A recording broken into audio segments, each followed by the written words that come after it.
nandito kami ngayon sa Fatima Church.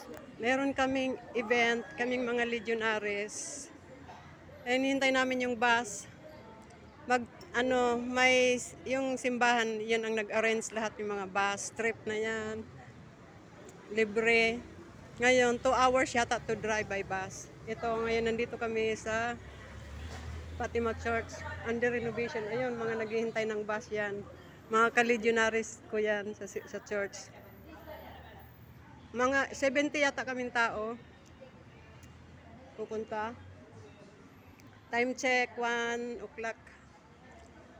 Hello mga kamini ko dyan. Good afternoon again. Thank you again for joining me lagi sa aking mga sa aking mga ina-upload na video sa aking